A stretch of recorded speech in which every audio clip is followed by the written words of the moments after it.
Udah on? Bismillahirrahmanirrahim. Assalamualaikum warahmatullahi wabarakatuh. Bismillah, alhamdulillah, wala haula wala quwwata illa billah. Wala rabbi shrah li sadri wa yassir li amri wa hlul 'uqdatam min lisani yafqahu qawli. Yang saya hormati Bapak sekalian, alhamdulillah kita ketemu lagi di diskusi fikih membahas terjemah kitab Fathul Mu'in karya Syekh Zainuddin Al-Mirwali Al-Fanani. Seperti biasa kita awali dengan bertawasul kepada Rasulullah sekaligus juga mengirimkan Fatihah pada pengarang kitab ini. Ila hadratin Nabi Mustafa Sayyidina Muhammadin sallallahu alaihi wasallam wa ala alihi wa sahbihi. Tsumma hadiyatan ila ruhi khususan ila Syekh Zainuddin bin Abdul Aziz Al-Mirwali Al-Fanani. Usulih mabruhim ahli silsilatihim syarillahi lahumul Fatihah. A'udzu billahi minasyaitonir rajim. Bismillahirrahmanirrahim. Alhamdulillahi rabbil alamin arrahmanir rahim maliki yaumiddin. Iyyaka na'budu wa iyyaka nasta'in. Ihdinas siratal mustaqim. Siratal ladzina an'amta 'alaihim ghairil maghdubi 'alaihim waladdallin. Masih melanjutkan bab tentang azan dan iqamah. Kemarin kita sudah sampai ke kalau kita mendengar orang azan, tepatnya di kalimat hayya 'alas shalah dan hayya 'alal falah, kita menjawabnya dengan kalimat la haula wala quwwata illa billahil aliyyil azim. Terus kalau sholat subuh kan ada tambahan tuh kalimat yang as-sholatu khairum minan naum. Nah, itu jawabnya apa? Wa yusaddiqu, sunnah membenarkannya, ayakulu sodakta, dengan mengucapkan kalimat sodakta wa barorta wa barirta marrotaini, dua kali, yang bermakna aisirta, engkau benar, dabirin, dan mempunyai kebaikan yang banyak, ay khairi katsir. In sawaba ay ata bitaswibi fi subhi, ya, yaitu apabila muadzin membaca taswib. Taswib itu kalimatnya adalah wa hayya ala as-sholatu khairum minan. Nah, itu namanya kalimat taswib. Ya, taswib. Wa yaqulu fi kalimatil iqamah aqamaha wa adamaha. Ayata bi taswib fi subhi. Jadi ketika muadzin mengucapkan as-sholatu khairum minan naum, kita yang dengar disunahkan membaca kalimat sodakta wa barirta. Sodakta wa barirta. Ya. Itu jawabannya. Terus kalau iqamah gimana? Wa yaqulu fi kalimatil iqamah aqamahallahu wa adamaha. Jadi ketika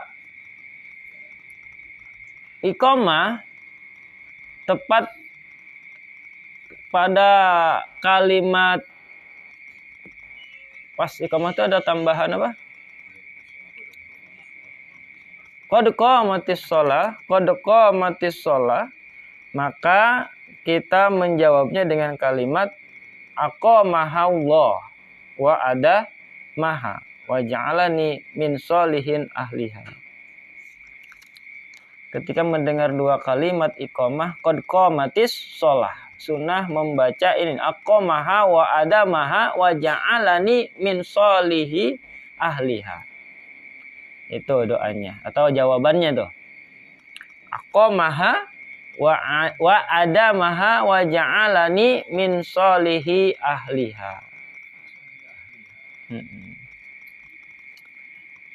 Kemudian wa sunnah juga likulli min muadzin, untuk setiap muadzin orang yang adzan, wa muqimin dan orang yang iqamah, wasami'ihima dan orang yang mendengar keduanya, mendengar azan maupun iqamah, disunahkan apa?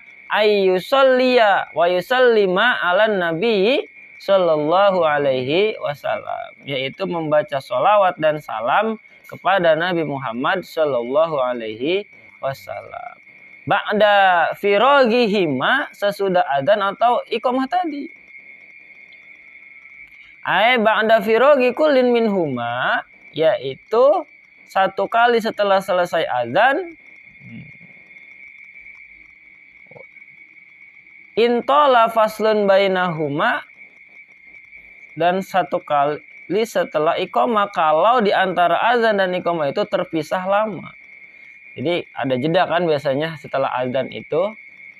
Ada doa azan juga kan. Di antaranya ada sholawatnya. Nah, kita kalau yang nggak hafal doa azannya ya udah baca sholawatnya aja. Nah, di sini ada juga nih, Allahumma rabba hadhid da'wati tammah wassalatil qaimah, dan seterusnya itu. Ya, itu ada sholawatnya di situ. Setelah iqamah ya kita baca ya Allahumma sholli ala sayyidina Muhammad. Cukup.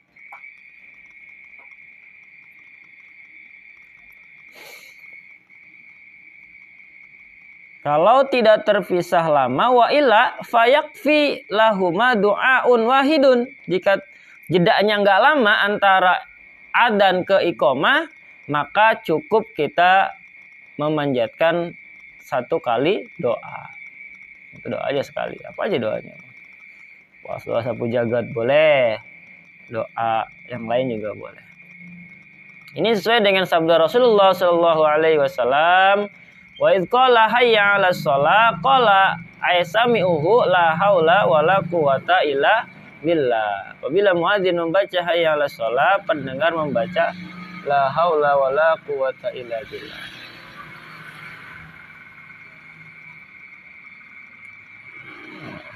Ada lagi sabda Rasulullah, idza sami'tumul muadzin, apabila kalian mendengar bacaan muadzin, faqulu mislama yaqumu.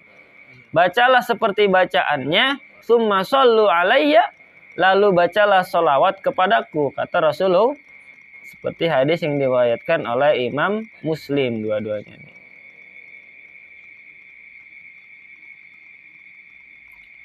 Summa yaqulu kullun minhum rafi'an yadaihi. Kemudian setiap muadzin, orang yang iqamah dan mendengarnya, berdoa sambil mengangkat kedua tangan. Doa yang tadi, Allahumma rabba hadhihi da'watit tammah. Ya Allah, Rabb, maha pemilik, yang maha memiliki panggilan azan dan iqamah.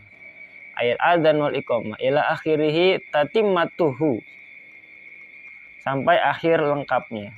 At-tamah wassalatil qaimah ati Muhammadinil wasilata wal fadhi wa ba'atsu maqama mahmudanil ladzi wa'adtah innaka la tukhliful wal wasilata hiya a'la darajati fil jannah wal maqamu mahmudun maqam asy-syafa'ah fi fasli qada'i yaumil qiyamah.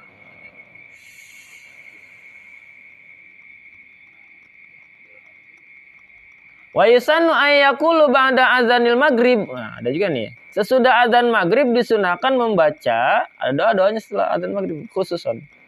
Allahumma hadza iqbalul lailika wa idbaru naharika wa aswatu du'atika faghfirli. Ya Allah, kini aku menghadap di malammu dan meninggalkan siangmu, dan ini adalah suara-suara pemanggilmu, maka ampunilah aku. Nah, maghrib tuh banyak nih, pihapalun banyak pihapalun gini, malas aja ngapalinnya. Bisa apa ya? Maghrib beda nih. Tadi subuh untuk as-shalatu khairum minan naumnya beda. Allahumma hadza iqbalu lailika wa idbaru naharika wa aswatu du'atika faghfirli. Wa tusannu as-shalatu 'alan nabi sallallahu alaihi wasallam, dan disunahkan juga untuk membaca sholawat kepada Nabi Muhammad sallallahu alaihi wasallam qoblal iqamah, sebelum membaca iqamah. Hal ini menurut pendapat Imam Nawawi dalam Syarah Wasit yang diperkuat oleh Ibnu Ziyad.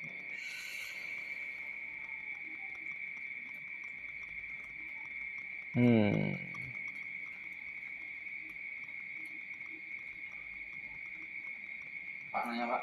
Enggak.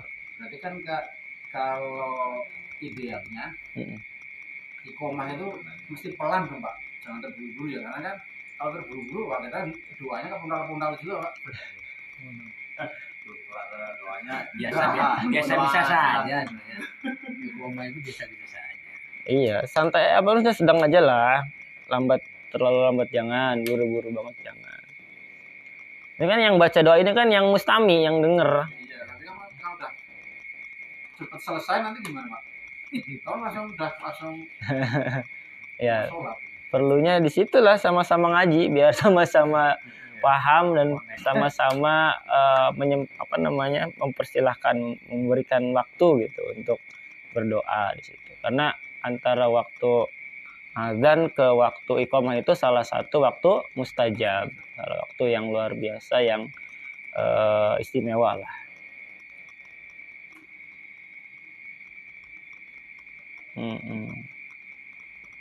Ini ada sebuah cabang nih, Far'un Aftal Bulkiniyu, Imam Bulqani memberikan fatwa fi man wafaqa firaguhu minal wudu'i firagul muadzin. Orang yang secara kebetulan wudunya selesai bersamaan dengan selesainya azan. Gimana tuh? Kita lagi wudu bareng sama orang azan. Pas wudu kita selesai, azan juga beres. Maka bi annahu ya'ti bi dzikril wudu'i. Ia harus membaca zikir wudu dulu. Li annahu baru setelah itu zikir azan, membaca sholawat atau doa setelah azan. Jadi mungkin kita waktunya pas nih antara beres wudhu, kan ada juga tuh kan baca doa juga kan, yang ujungnya minat tawabina itu ya, mutatahhirina min ibadikas sholihin itu. Azan selesai juga, di situ juga ada kesunahan kita membaca doa setelah azan kan, atau doa mendengar azan gitu. Yang tadi itu Allahumma rabb hadidatit tamah itu. Maka mana yang didahulukan? Maka kata Imam Bulqani di sini, dahulukanlah membaca atau doa setelah wudu dulu, baru setelah azan. Kenapa? Karena hal itu merupakan ibadah dari suatu perbuatan yang telah didahulukannya. Li'annahu lil ibadatil lati faragha minha tsumma bi dzikril adzan. Karena hal itu merupakan ibadah dari suatu perbuatan yang telah didahulukannya. Karena kan sebelum sholat kita ini dulu kan, wudu dulu kan. Itu.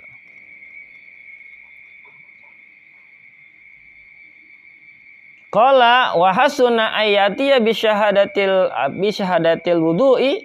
Sebaiknya, masih kata Imam Bulqani, ia membaca 2 kalimat syahadat wudu, asyhadu alla ilaha illallah wahdahu la syarikalah itu sampai selesai. Kemudian summa bidu'ail adzani, lalu membaca doa adzan. Ita'alluqi bin Nabi sallallahu alaihi wasallam, sebab doa adzan itu berhubungan dengan Nabi. Kemudian membaca doa yang berhubungan dengan dirinya, yaitu doa sesudah wudu.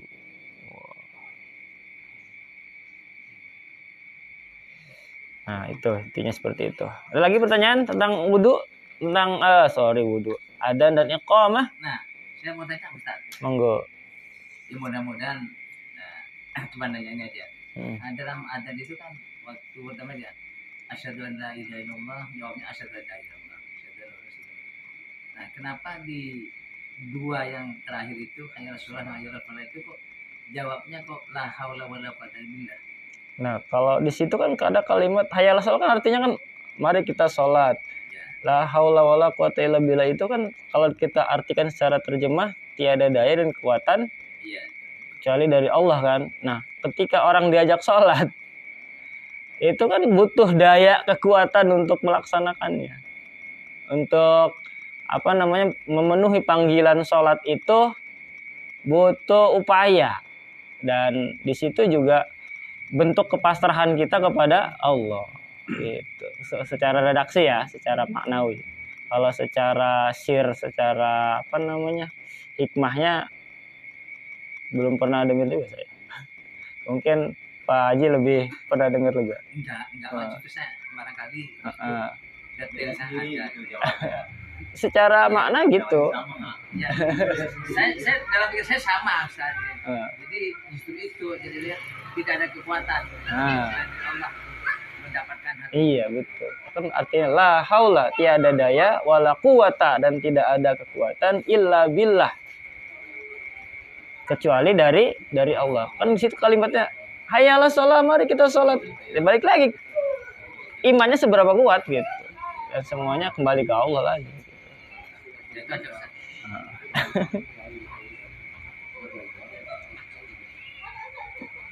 Ada Mas Rian?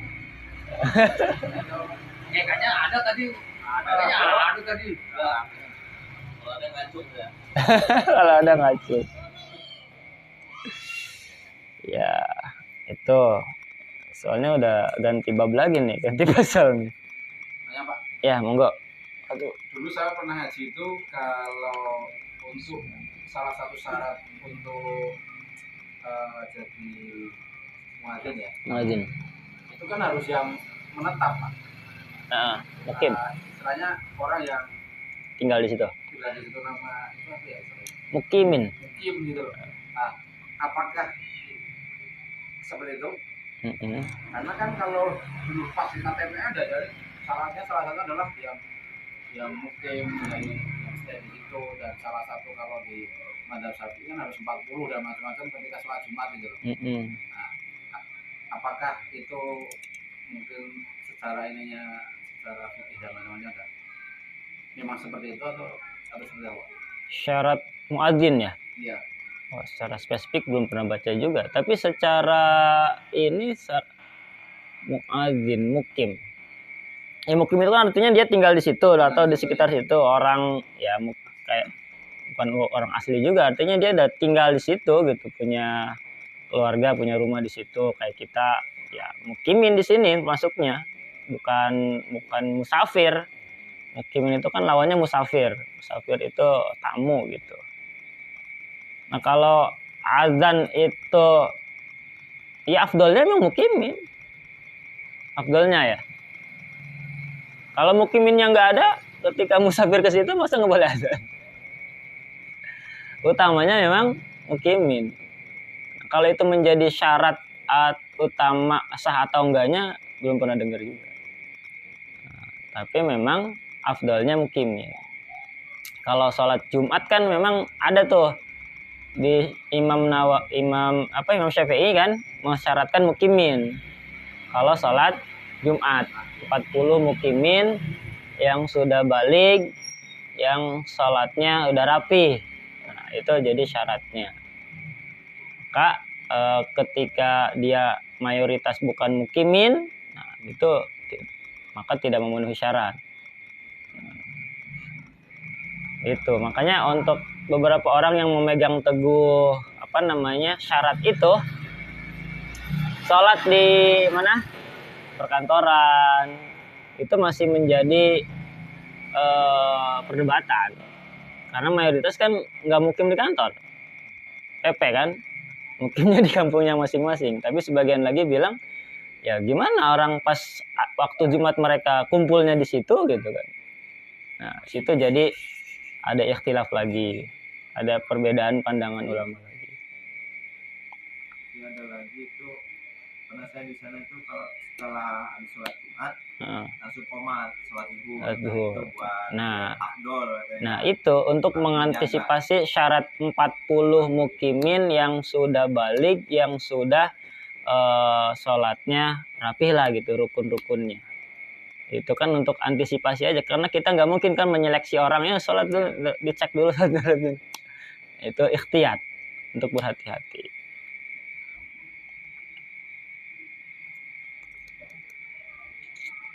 Cukup tentang adzan? Berarti intinya untuk yang menjadi muadzin muadzin itu mungkin berarti belum ini Pak ya. afdolnya mukimin. Tapi kalau nggak ada, gimana? Daripada satu masjid itu nggak ada yang azan, Berarti boleh musafir kalau nggak ada. silakan. Kalau mukiminnya nggak ada, makanya utamanya kan di masjid-masjid itu ada merbot. Itu salah satu tugasnya utamanya ya bisa sebagai muadzin. Penting juga tuh merbot tuh. Kadang kan kayak di kita kan mayoritas kerja gitu kan ya. Ketika nggak ada merbot tetap, kadang jaga waktunya lama juga tuh. Yang lain udah pada adzan, pada iqomah sih baru adzan gitu kan. Karena tunggu-tunggu itu kan, nungguin Pak ini, nungguin Pak itu gitu. Akhirnya molor waktunya. Ya, pindah pasal nih, pindah pasal. Pindah. Masih ada kayaknya ini. Ya, kan, kalau masih ganjel boleh cari referensi yang lain, monggo. Habis pasal tanya lagi kita.